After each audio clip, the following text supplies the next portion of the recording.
నమస్కారం ADB news కు స్వాగతం. ముందుగా హెడ్లైన్స్. జిల్లాలో మంత్రి జూపల్లి పర్యటన, హత్తిఘట్ pump house, Chanaka Korata aerial survey ప్రాంతాల పరిశీలన, జిల్లా సమగ్రాభివృద్ధికి పాటుపడుతున్నామని మంత్రి స్పష్టీకరణ.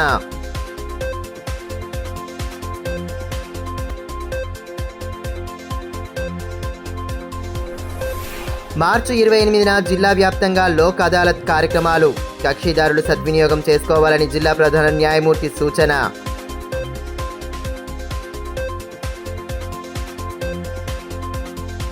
రాష్ట్ర ఎక్సైజ్, పర్యాటక, సాంస్కృతిక శాఖ జిల్లా ఇన్ఛార్జ్ మంత్రి జూపల్లి కృష్ణారావు గురువారం ఆదిలాబాద్ జిల్లాలో పర్యటించారు. హైదరాబాద్ నుండి ప్రత్యేక హెలికాప్టర్లో బయలుదేరిన మంత్రి జిల్లాలోని భీంపూర్, బోరజ్ మండలాల పరిధిలో గల హత్తిఘట్ pump house, Chanaka Korata barrage ప్రాంతాలను ఏరియల్ సర్వే ద్వారా పరిశీలించారు. రాష్ట్ర ఎక్సైజ్, పర్యాటక, సాంస్కృతిక శాఖ జిల్లా ఇన్ఛార్జ్ మంత్రి జూపల్లి కృష్ణారావు గురువారం ఆదిలాబాద్ జిల్లాలో పర్యటించారు. హైదరాబాద్ నుండి ప్రత్యేక హెలికాప్టర్లో బయలుదేరిన మంత్రి జిల్లాలోని భీంపూర్, బోరజ్ మండలాల పరిధిలో గల హత్తిఘట్ pump house, Chanaka Korata barrage ప్రాంతాలను ఏరియల్ సర్వే ద్వారా పరిశీలించారు. అనంతరం హత్తిఘట్ పంప్ హౌస్ వద్ద క్షేత్రస్థాయిలో పర్యటించి ప్రాజెక్టు పనుల పురోగతిని సమీక్షించారు. ఈ సందర్భంగా మంత్రి మాట్లాడుతూ ఆదిలాబాద్ జిల్లాను అన్ని రంగాల్లో అభివృద్ధి పరచడమే ప్రభుత్వ లక్ష్యమని స్పష్టం చేశారు.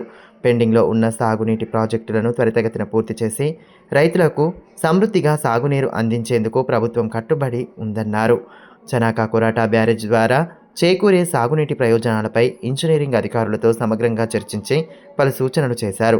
ప్రాజెక్టు పనుల్లో వేగం పెంచి నిర్దిష్ట గడువులో పూర్తి చేయాలని ఆదేశించారు. జిల్లా కలెక్టర్ రాజర్షి షా ప్రాజెక్టులకు సంబంధించిన సమగ్ర వివరాలు, జిల్లాలో కొనసాగుతున్న అభివృద్ధి కార్యక్రమాల పురోగతిని మంత్రికి వివరించారు. ఈ పర్యటనలో రాష్ట్ర ముఖ్యమంత్రి సలహాదారులు Vem Narender Reddy, P Sudarshan Reddy, TGIIC MD K Shashank, Adilabad MP G Nagesh, MLA Payal Shankar, SP Akhil Mahajan, అదనపు కలెక్టర్లు శ్యామలాదేవి, రాజేశ్వర్, విద్యుత్ శాఖ ఎస్ఈ శేషారావు రాథోడ్, ఆర్డీఓ స్రవంతి, తహసీల్దార్లు శ్రీనివాస్, రాజేశ్వరి, నలందప్రియ, వివిధ శాఖల అధికారులు తదితరులు పాల్గొన్నారు.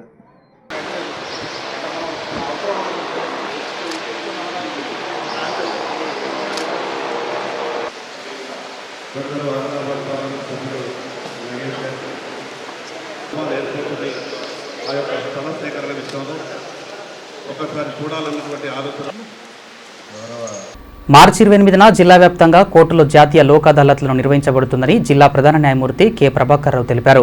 గురువారం జిల్లా కోర్టు ప్రాంగణంలోని ఆయన ఛాంబర్లో ఏర్పాటు చేసిన మీడియా సమావేశంలో లోక్ అదాలత్ నిర్వహణ గురించి డిఎల్ఎస్ఏ కార్యదర్శి రాజ్యలక్ష్మితో కలిసి తెలియజేశారు. గురువారం జిల్లా కోర్టు ప్రాంగణంలోని ఆయన ఛాంబర్లో ఏర్పాటు చేసిన మీడియా సమావేశంలో లోక్ అదాలత్ నిర్వహణ గురించి డిఎల్ఎస్ఏ కార్యదర్శి రాజ్యలక్ష్మితో కలిసి తెలియజేశారు. రాజీ మార్గం ద్వారా కోర్టు కేసుల పరిష్కారం కోసం జాతీయ లోక్ అదాలత్లను నిర్వహిస్తున్నామని జిల్లా ప్రధాన న్యాయమూర్తి ప్రభాకర్ రావు తెలిపారు. కక్షిదారులు వారి కేసుల కోసం కోర్టుల చుట్టూ తిరగకుండా త్వరగా పరిష్కరించుకునేలా లోక్ అదాలత్ల నిర్వహణ ఉంటుందన్నారు. వాటిని సద్వినియోగం చేసుకుంటూ ప్రశాంత జీవనం సాగించాలన్నారు. అదేవిధంగా సివిల్ కేసులు రాజీ అయితే వారికి కోర్టు ఫీజులు కూడా తిరిగి చెల్లించడం జరుగుతుందన్నారు. ఇప్పటికే మార్చి 28న నిర్వహించే లోక్ అదాలత్కు సంబంధించి పూర్తి ఏర్పాట్లు చేశామని పేర్కొన్నారు.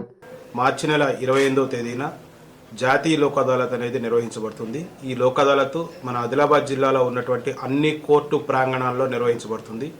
ఈ సందర్భంగా జిల్లా వ్యాప్తంగా ఉన్న ప్రజలందరికీ విజ్ఞప్తి ఏమనగా, మీ యొక్క కేసులు రాజీ పడదగినటువంటి సివిల్ కేసులు, క్రిమినల్ కేసులు, మోటార్ యాక్సిడెంట్ క్లైమ్స్ కేసులు, అదేవిధంగా మనోవర్తి కేసులు, చెక్ బౌన్స్ కేసులు, బ్యాంక్ రికవరీ కేసులు, ఇలాంటిది ఏదైనా ఉంటే లోక్ అదాలత్ అనే సంస్థను వినియోగించుకొని సత్వర పరిష్కారం పొందాల్సిందిగా ఈ సందర్భంగా జిల్లా ప్రజలందరూ కూడా విజ్ఞప్తి చేస్తున్నారు.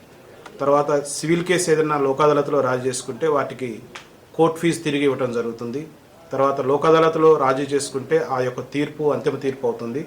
కాబట్టి ఈ యొక్క లోక్ అదాలత్ను వినియోగించుకొని మీ యొక్క న్యాయపరమైన సమస్యలకు సత్వర మరియు శాశ్వత పరిష్కారం పొందాల్సిందిగా ఈ సందర్భంగా జిల్లా ప్రజలందరూ కూడా విజ్ఞప్తి చేయడం జరుగుతుంది. ఈ యొక్క లోక్ అదాలత్ గురించి జిల్లా వ్యాప్తంగా ఉన్నటువంటి అన్ని కోర్టు ప్రాంగణాల్లో కూడా లోక్ అదాలత్ బెంచ్లు ఏర్పాటు చేయడం జరిగింది. పోలీస్ అధికారులతోటి, బ్యాంక్ అధికారులతోటి, అదేవిధంగా సివిల్ లిటిగెంట్ పబ్లిక్ తోటి అందరితో కూడా సమావేశాలు నిర్వహించి బార్ అసోసియేషన్ వారి యొక్క సహకారంతో ఎక్కువ కేసులు పరిష్కరించడానికి ప్రయత్నం చేస్తున్నాం. కాబట్టి ఈ లోక్ అదాలత్ని అందరూ కూడా వినియోగించుకొని దిగ్విజయం చేయాల్సిందిగా జిల్లా ప్రజలందరికీ విజ్ఞప్తి చేస్తారు. జైనత్ మండలం మాకోడ గ్రామంలో నూతనంగా నిర్మించిన హనుమాన్ ఆలయంలో హనుమాన్ విగ్రహ ప్రతిష్టాపన వైభవంగా సాగింది. విగ్రహ ప్రతిష్టాపనను పురస్కరించుకొని గత 3 రోజులుగా వివిధ ఆధ్యాత్మిక క్రతువులను నిర్వహిస్తున్నారు. గణపతి పూజ, పుణ్యహవచనం, రక్షాబంధనంతో పాటు జలాదివాసం, ధాన్యాదివాసం, పుష్పాదివాసం వంటి పూజా కార్యక్రమాలను వేద పండితుల మంత్రోచ్చారణల నడుమ చేపట్టారు. గురువారం ఉదయం వేద పండితుల మంత్రోచ్చారణల నడుమ హోమాది క్రతువులు జరిపారు. ఉదయం నిర్ణయించిన సుముహూర్తాన హనుమాన్ విగ్రహ ప్రతిష్టాపన గావించారు. హనుమాన్ విగ్రహానికి ముందు విఘ్నేశ్వర, అన్నపూర్ణాదేవి, జోడునాగులు, సూర్యభగవానుడు, నంది, శివలింగ విగ్రహాలను ప్రతిష్ఠించారు. ఈ సందర్భంగా ధ్వజారోహణ, కలశ స్థాపన చేశారు. విగ్రహ ప్రతిష్టాపన సందర్భంగా గ్రామంలో ఆధ్యాత్మిక వాతావరణం నెలకొంది. అనంతరం భక్తులకు అన్నదాన కార్యక్రమం ఏర్పాటు చేశారు. ఈ సందర్భంగా పండితులు మాట్లాడుతూ మాకోడ గ్రామంలో హనుమాన్ ఆలయం నిర్మించుకున్న సందర్భంగా గత 3 రోజులుగా విగ్రహ ప్రతిష్టాపన కార్యక్రమాలను నిర్వహిస్తున్నట్లు తెలిపారు. భక్తులంతా వేడుకల్లో భాగస్వామ్యులు కావడం ఎంతో సంతోషంగా ఉందన్నారు. మాకోడ గ్రామంలో చాలా అద్భుతంగా, అత్యంత వైభవంగా జరిగినటువంటి ప్రతిష్టా మహోత్సవం 3 రోజులుగా 24, 25, 26 ఈ 3 రోజులుగా మంగళ, బుధ, గురువారాలలో చాలా బ్రహ్మాండంగా వైభవంగా జరిగినటువంటి ప్రతిష్టా మహోత్సవం.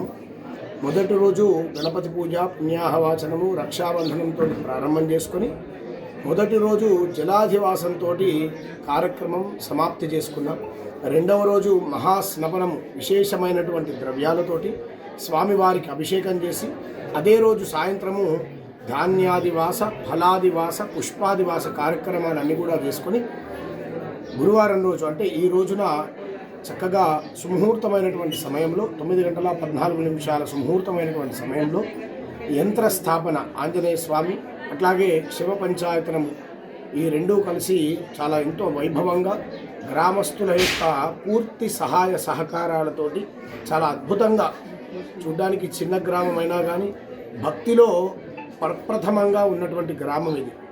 చాలా విశేషంగా ప్రతి ఒక్కరు కూడా దాదాపు 10 రోజుల నుంచి కూడా ఏకభుక్తంగా ఉండి, ఉపవాసంగా ఉండి, చెప్పులు లేకుండా చాలా దీక్షతో, కఠినమైనటువంటి దీక్షతో ఈ యొక్క ప్రతిష్టా మహోత్సవ కార్యక్రమాలన్నీ కూడా నిర్వహించడం జరిగింది.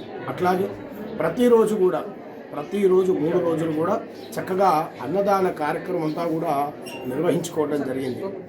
అట్లాగే ఈ యొక్క ప్రత్యేకమైనటువంటి విషయం ఏంటిది అంటే ఈ ఊరిలో ఉన్నటువంటి ఆడబిడ్డలందరూ కూడా కలిసి శిఖరానికి సంబంధించినటువంటి పూర్తి ఖర్చు మొత్తం వాళ్ళే కూడా భరించి వాళ్ళ యొక్క గుర్తుగా ఈ యొక్క శిఖరం అనేటువంటిది ఇవ్వటం జరిగింది. చాలా విశేషమైనటువంటి విషయం.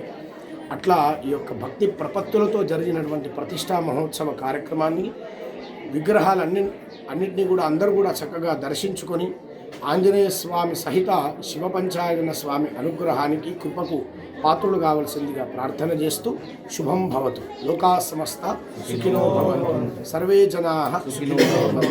జిల్లా ఇన్ఛార్జ్ మంత్రి జూపల్లి కృష్ణారావు, ప్రభుత్వ సలహాదారులు సుదర్శన్ రెడ్డి, వేం నరేందర్ రెడ్డిలు బోరజ్ మండలంలో పర్యటించారు. చెనాకా కొరాటా బ్యారేజ్ వద్ద కాంగ్రెస్ నియోజకవర్గ ఇన్ఛార్జ్ కంది శ్రీనివాస్, ఆదిలాబాద్ మున్సిపల్ చైర్పర్సన్ బండారి అనుష సతీష్ మంత్రితో పాటు ప్రభుత్వ సలహాదారులకు పుష్పగుచ్చం అందించి స్వాగతం పలికారు. అనంతరం చెనాకా కొరాటా బ్యారేజ్ పంప్ హౌస్ను సందర్శించారు. ఈ సందర్భంగా నూతనంగా చైర్పర్సన్గా ఎన్నికైన బండారి అనుషను కంది శ్రీనివాస్ రెడ్డి పరిచయం చేశారు. జిల్లా అభివృద్ధికి నిధులు కేటాయించాలని కోరడంతో వారు సానుకూలంగా స్పందించారని కంది శ్రీనివాస్ రెడ్డి తెలిపారు. ఈ కార్యక్రమంలో ఆత్మ కమిటీ చైర్మన్ గిమ్మ సంతోష్, మాజీ డీసీసీబీ చైర్మన్ అడ్డి భోజారెడ్డి, నాయకులు బండారి సతీష్ తదితరులు పాల్గొన్నారు. భీంపూర్ పోలీస్ స్టేషన్ మహారాష్ట్ర సరిహద్దుతో ఉన్నందున అసాంఘిక కార్యకలాపాలు, అక్రమ రవాణా జరగకుండా మండలాన్ని ప్రశాంతంగా ఉంచే విధంగా పర్యవేక్షించాలని జిల్లా ఎస్పీ అఖిల్ మహాజన్ ఆదేశించారు. ముందుగా పోలీసులు గౌరవ వందనం సమర్పించారు. అనంతరం ఎస్పీ స్టేషన్లోని రికార్డులు, పెండింగ్ కేసులు తదితర వాటిని పరిశీలించారు. రిసెప్షన్ కేంద్రంలో సిబ్బంది ఎల్లవేళలా ఉండే విధంగా చూడాలని సూచించారు. అరైవ్ అలైవ్ 2.0లో ప్రజలకు రోడ్డు భద్రతపై విస్తృత అవగాహన కార్యక్రమాలు చేపట్టాలన్నారు. మండలంలో గంజాయి, గుడుంబా, దేశీదారు లాంటి మాదక ద్రవ్యాలకు దూరంగా ఉండే విధంగా ప్రజలను ప్రోత్సహించాలని సూచించారు. స్టేషన్కు వచ్చే బాధితుల పట్ల బాధ్యతాయుతంగా వ్యవహరిస్తూ వారి సమస్యలను పరిష్కరించాలని ఆదేశించారు. ఈ కార్యక్రమంలో జైనత్ సిఐ శ్రావణ్, భీంపూర్ ఎస్ఐ విక్రమ్, సిబ్బంది తదితరులు పాల్గొన్నారు.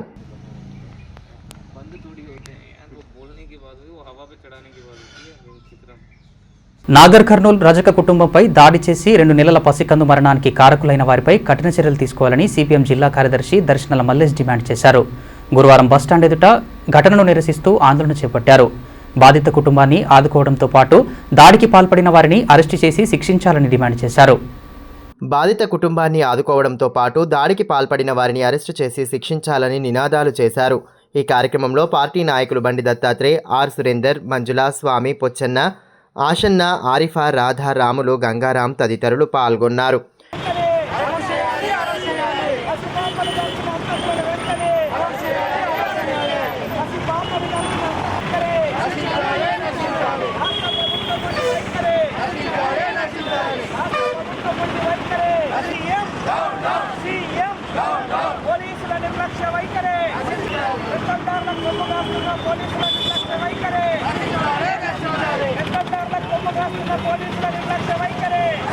ఈ సందర్భంగా సిపిఎం జిల్లా కార్యదర్శి దర్శనాల మల్లేష్ మాట్లాడుతూ, రాష్ట్రంలో పేదలకు ఒక న్యాయం, పెద్దలకు ఒక న్యాయం అనే విధంగా పోలీసులు వ్యవహరిస్తున్నారని మండిపడ్డారు.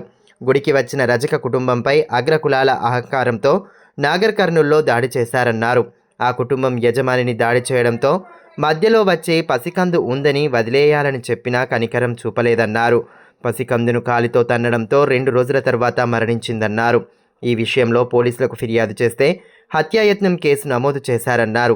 పోలీసులు ఈ విషయంలో ఏకపక్షంగా వ్యవహరించకుండా బాధ్యులపై కఠిన కేసులు నమోదు చేయాలని, బాధిత కుటుంబానికి ప్రభుత్వం పరిహారం అందించడంతో పాటు ప్రభుత్వ ఉద్యోగం ఇవ్వాలని డిమాండ్ చేశారు. రెడ్డిలైనటువంటి అగ్రకులాస్తులను ప్రశ్నించినందుకు రెడ్డిలందరూ కలిసి ఆ కుటుంబ యజమానిగా ఉన్నటువంటి ఆయన మీద దాదాపు 3.5 గంటల పాటు దాడి చేస్తే, ఆయనను కొట్టకండి, ఆయనకు పసిపాప ఉన్నది, పసిపాప ముఖం చూసైనా కనికరించండి అని చెప్పి కాళ్ళ దగ్గర పెడితే, క్రూరత్వంతో ఆ పసిపాపను కాలితో తన్నితే 2 రోజుల తర్వాత పసిపాప చచ్చిపోయింది. పోలీసు వాళ్ళు బాధితుల పక్షాన నిలబడి ఎవరైతే దౌర్జన్యం చేశారో వాళ్ళ మీద ఎఫ్ఐఆర్ నమోదు చేసి కేసులు బుక్ చేయాల్సినటువంటి వాళ్ళు బాధితుల మీదనే కేసులు బుక్ చేశారు. ప్రజా సంఘాలు వెళ్ళి గొడవ చేసిన తర్వాత అప్పుడు 2వ ఎఫ్ఐఆర్ బుక్ చేశారు. అది కూడా అటెంప్ట్ మర్డర్ కేసు బుక్ చేశారు. ఒక పక్క హత్యకు గురయ్యి ప్రాణాలు కోల్పోతే హత్య కేసు నమోదు చేయాల్సినటువంటి పోలీసు వాళ్ళు అటెంప్ట్ మర్డర్ కేసును నమోదు చేశారు. కేవలం 3 మాత్రమే అరెస్ట్ చేశారు. దాదాపు 12 మంది ఈ దాడిలో పాల్గొంటే ఆ గ్రామ సర్పంచ్ని ఇంకా అరెస్ట్ చేయలేదు. ఈ పోలీసు వాళ్ళు ఎవరి పక్షం వహిస్తున్నారో ఒకసారి ప్రజలు అర్థం చేసుకోవాలని చెప్పి కోరుతూ ఉన్నాం. రాష్ట్రంలో రెడ్డి సామాజిక వర్గానికి చెందిన ఆయన ముఖ్యమంత్రిగా ఉంటే రెడ్డిలందరూ ముఖ్యమంత్రులుగా ఫీల్ అవుతూ ఉన్నారు. బీసీల మీద, ఎస్సీల మీద, దళితుల మీద దాడులు చేస్తూ ఉంటే రేవంత్ రెడ్డి ఏం చేస్తున్నావు అని చెప్పి సందర్భంగా అడుగుతూ ఉన్నాము. మీరు కేవలం ఒక సామాజిక వర్గానికి ముఖ్యమంత్రినా, ఈ రాష్ట్ర ప్రజలందరికీ ముఖ్యమంత్రినా, మీరు తేల్చుకోవాలని చెప్పి మేము అడుగుతూ ఉన్నాం. వెంటనే పోలీసు వాళ్ళు నిర్లక్ష్యంగా వ్యవహరించిన వాళ్ళను సస్పెండ్ చేయాలి. అలాగే దోషుల్ని కఠినంగా శిక్షించాలి, అరెస్టు చేయాలి. ఆ కుటుంబానికి 50 లక్షల రూపాయల నష్టపరిహారం ఇవ్వాలి. ఆ కుటుంబంలో ఒకరికి ప్రభుత్వ ఉద్యోగం ఇవ్వాలని చెప్పి సిపిఎం పార్టీగా డిమాండ్ చేస్తూ ఉన్నాం. ఇదిలా ఉంటే తలమడుగు మండలంలోని రుయ్యాడి గ్రామంలో నాగర్ కర్నూల్ ఘటనను నిరసిస్తూ బీసీ సంఘాల ఆధ్వర్యంలో కొవ్వొత్తులతో ర్యాలీ నిర్వహించారు. బాధిత కుటుంబానికి న్యాయం చేయాలని, లేని పక్షంలో ఆందోళనలు ఉధృతం చేస్తామని బీసీ సంఘాల నాయకులు హెచ్చరించారు. ఈ కార్యక్రమంలో బీసీ సంఘం సభ్యులు బొజ్జ ప్రవీణ్, ఉప సర్పంచ్ వెంకటేష్, వార్డు సభ్యులు రమాకాంత్, రజక సంఘం గౌరవ అధ్యక్షులు అయ్యన్న, శిరసాకలి, బుచ్చన్న, అశోక్ తదితరులు పాల్గొన్నారు.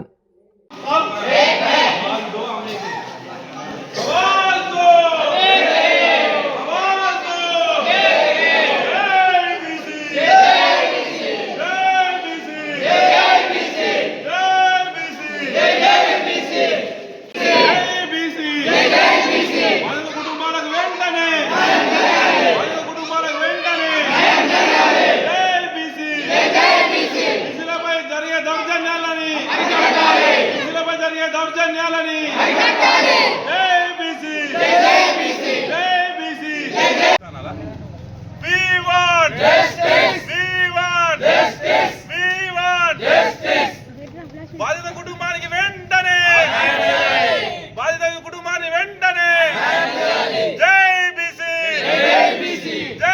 చిన్న పాపను అరాచకంగా కాళ్ళతో తొక్కి చంపిన సంఘటన నాగర్ కర్నూల్ కుమ్మెర గ్రామంలో జరిగింది. ఒక మన రజక బిడ్డ, బీసీ బిడ్డ అయినటువంటి చిన్న 2 నెలల పసికందును తండ్రిని కొడుతున్నారని చెప్పి పాపను చూశాన కనీసం కనికరం ఉంచి వదిలిపెట్టాలని తల్లి భార్య చెల్లి అడిగితే ఆడవాళ్ళని కొట్టి పిల్లల్ని కాలుతో తన్ని తొక్కి చంపేసిన సంఘటన జరిగిన ఎంత విచారకరం. ఇది ఎందుకు జరుగుతున్నా అంటే బీసీలలో ఐక్యత లేకపోవడం వల్ల అగ్రకులాల వ్యక్తులు అక్కడ ఆధిపత్యం చెలాయించి వాళ్ళని పీకపై కాలు పెట్టి చంపడం జరిగింది. దీన్ని మేము సమస్త బీసీ సంఘం తరపున మేము దీన్ని ఖండిస్తున్నాము.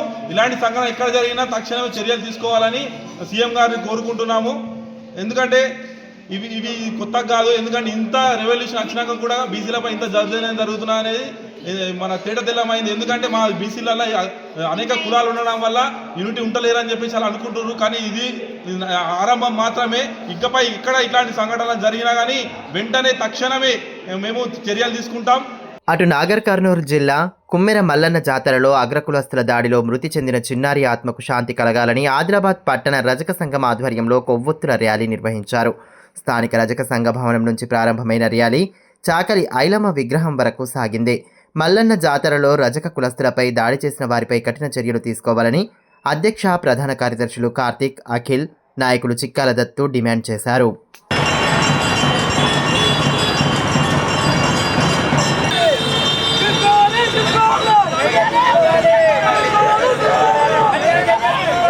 పద్దెనిమిది 2026 రోజున నాగర్ కర్నూలు జిల్లా కుమ్మెర అనే గ్రామంలో గ్రామ సర్పంచ్ ఆధ్వర్యంలో రజకులపై దాడి జరిగింది.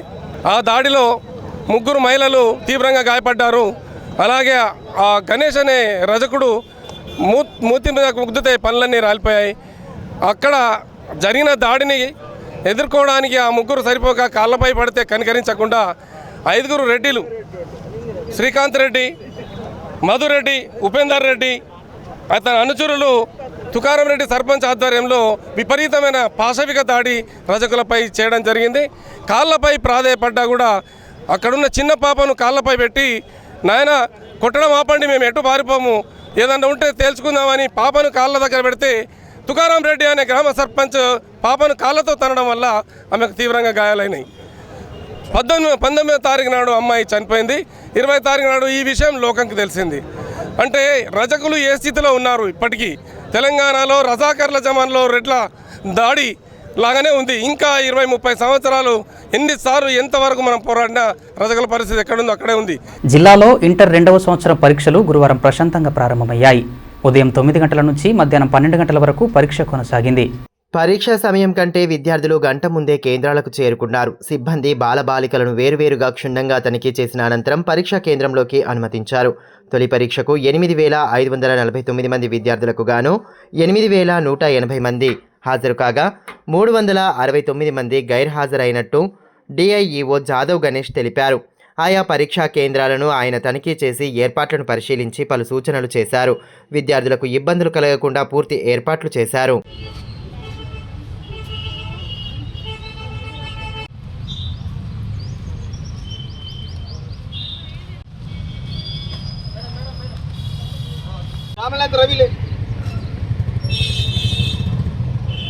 పట్టణంలోని చించరవాడలో గల శ్రీ విజయ హనుమాన్ మందిర పునరుద్ధరణ పనులను గురువారం ప్రారంభించారు.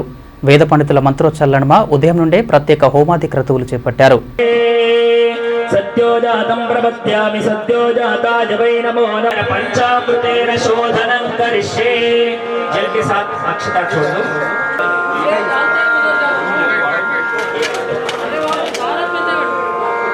మంత్రేణ గోమూత్రేణ స్నాపయామి పైసలు యచ్చ భవ్యం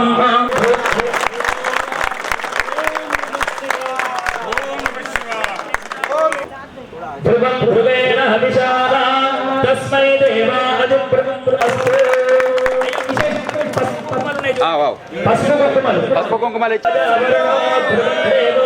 బృహస్పతి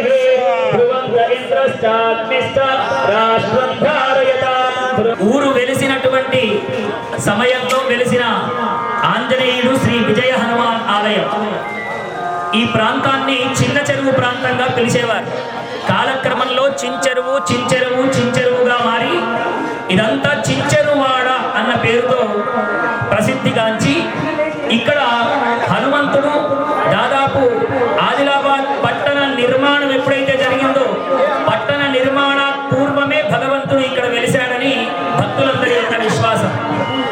మన హైందవ సంస్కృతిలో ఎక్కడ గ్రామం ఉంటుందో గ్రామంలో హనుమంతుడు లేనటువంటి ఆలయాలు ఉండవు. దానిలో భాగంగానే ఈ చెంచెరువు ప్రాంతంలో ఈ విజయ హనుమాన్ మందిరం వెలిసి దీన్ని చించర్ హనుమాన్ మందిరంగా ప్రసిద్ధిగాంచింది. అలాగే మన పెద్ద చెరువు ప్రాంతంలో జాగృతి హనుమాన్ మందిరని అటువైపు ఒకటి నీళ్లున్న చోటే భగవంతుడు ఉంటాడు కాబట్టి అటువైపు ఒక ఆలయము. యాదృష్టికంగా ఈ 2 ఆలయాలు జీర్ణోద్ధరణ గావించబడి ఏకకాలంలో 2 ఆలయాలు నిర్మాణం చేయాలని భక్తులందరూ సంకల్పం చేశారు. వార్తలు ముగించే ముందు హెడ్లైన్స్ మరోసారి. జిల్లాలో మంత్రి జూపల్లి పర్యటన, హత్తిఘట్ pump house, Chanaka Korata aerial survey ప్రాంతాల పరిశీలన, జిల్లా సమగ్రాభివృద్ధికి పాటుపడుతున్నామని మంత్రి స్పష్టీకరణ.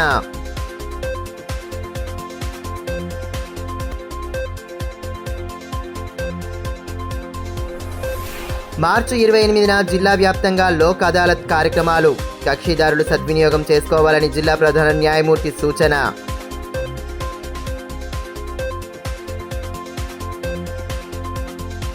ఈ వార్తలు ఇంతటితో సమాప్తం. తిరిగి ప్రసారమయ్యే మరో బులెటిన్లో మళ్ళీ కలుసుకుందాం. అంతవరకు సెలవు. నమస్కారం.